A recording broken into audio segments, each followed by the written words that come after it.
다석 사상으로 찾는 참 삶의 길, 깨달음 공부 5번째 시간입니다. 오늘은 죽음 앞 최후의 화두, 죽음 앞 최후의 화두라는 제목으로 말씀드리겠습니다. 짐승이 사는 목적은 새끼를 낳아 길러 종족을 보존하는 것입니다. 그런데 사람이 사는 목적은 무엇일까? 사람도 짐승임에 틀림없으니 자식 낳아 길러 씨족을 잇는 것이라고 생각하는 사람이 많을 것입니다. 그렇게들 살고 있기도 합니다. 그런데 사람 가운데 짐승이기를 거부한 예수 석가에게 삶의 목적이 무엇이냐고 묻는다면 그들은 무엇이라 대답할까? 반드시 이렇게 대답할 것입니다. 생각하기 위해서 태어났다. 예수 석가가 이 세상에 와서 한 일은 생각하는 것밖에 없었습니다. 그래서 불상 가운데 석가가 생각하고 있는 사유상이 가장 으뜸가는 보물입니다. 우리나라에도 생각하는 사람이 나왔으니 바로 다석 유영무입니다. 보물이 아니라 보이니오 진인입니다. 생각의 열매가 말이요 글입니다. 예수와 석가는 글을 쓰지 않고 말만 하고 갔습니다. 그 말을 적어 놓은 것이 소중한 인류의 법의 정신적인 자산인 경전입니다. 예수와 석가는 사람이 참되게 사는 길은 짐승 성질을 버리고 참나인 하느님 아버지, 즉 니르바나님을 생각하는 것임을 가르쳐 주었습니다. 생각하는 것 가운데 가장 먼저 생각해야 하는 것은 나는 누구인가? 그리고 나는 무엇을 해야 하는가입니다. 생각 없이 사는 사람은 짐승으로 사는 것입니다. 짝지어 자식 낳아 기른 뒤에 죽습니다. 그들에게는 생각이 필요 없습니다. 짐승들이 생각 없이도 잘 사는 것과 같습니다. 슈바이처가 어찌하여 오늘의 기독교인들은 생각할 줄을 모르는가라고 한탄한 까닭을 알 수 있습니다.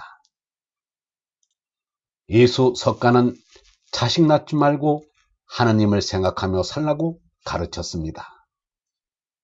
선불교에서는 화두를 주어 생각하게 하였습니다. 생각하는 힘을 기르는 것이 신앙생활의 기본이기 때문입니다.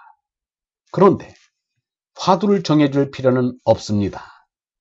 왜냐하면 나 자신이 가장 중요한 화두이기 때문입니다. 나는 누구인가?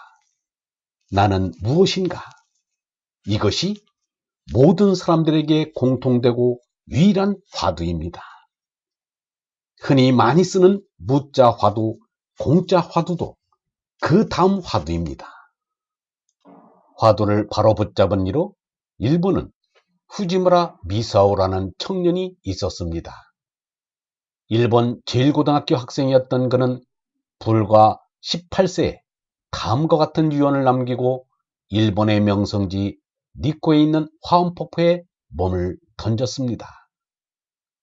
유구한 하늘과 땅, 영원한 과거와 현재, 나 5자의 작은 몸으로 이 우주의 신비를 풀려고 하였으나 호레이쇼의 철학에서는 아무런 실마리도 찾을 수 없었다. 우주 만유의 진상은 한마디로 말하면 알 수 없다. 후지무라는 인생의 화두는 바로잡았지만 그것을 제대로 풀지 못한 채 스스로 목숨을 끊었습니다. 굳이 말을 한다면 그 책임감은 높이 살 수 있지만 자살은 경솔한 행동이었습니다. 인생 문제는 증문즉답식으로 푸는 것도 아니고 그렇게 풀리는 것도 아닙니다. 석가가 6년이 걸려 푼 것만 보아도 알 수 있습니다. 유영모는 물음부름 푸름이란 표를 지었습니다. 인생의 물음은 마음의 입에 물고서 오랫동안 불리면 저절로 풀어진다는 것입니다. 후지무라에게 푸름을 가르쳐주지 못한 것이 아쉽습니다. 그런데 톨스토이는 후지무라에게 동정적인 말을 했습니다. 톨스토이도 인생 문제를 풀지 못해 자살 직전에까지 갔던 그런 사람입니다. 우리는 자신에게 묻지 않을 수가 없다. 이 영원 무한한 우주에 존재하면서 나의 이 잠시 동안의 불안정한 생존의 의미는 도대체 무엇인가? 이것은 짐승이 아니라 이성을 지닌 인간으로서 살려는 사람에게는 회피할 수 없는 문제이다. 이 문제는 각자 앞에 놓여 있다. 그래야 모든 사람은 어떻게 해서라도 여기에 대답을 하고 있다. 그렇지 않고는 하루도 살 수 없기 때문이다. 그런데 오늘날 많은 사람들이 톨스토이의 말과 달리 이성적인 생각을 하지 않은 채 짐승으로 살아가고 있습니다. 다만 짐승들은 자살할 줄 모르는데 많은 사람들이 자살하는 것을 보면 짐승처럼 살 수만은 없는 이들도 적지 않은 것 같습니다. 이 문제에 대해 올바른 답을 찾은 이가 있으니 바로 예수 석가입니다. 예수는 말하였습니다. 영원히 사는 것은 얼라이고 몸나는 부질없이 죽고 만다. 석가는 말하였습니다. 제나로는 죽는 게 영원한 생명, 다르마에 이르는 길이다. 영원한 생명인 얼라, 즉 푸뉴마 다르마는 아버지 하느님, 어머니 니르바나님과 하나입니다. 화두를 바로잡은 얼번 여러분, 화두를 물고 불리고 풀어서 꼭 깨달음에 이르시기 바랍니다.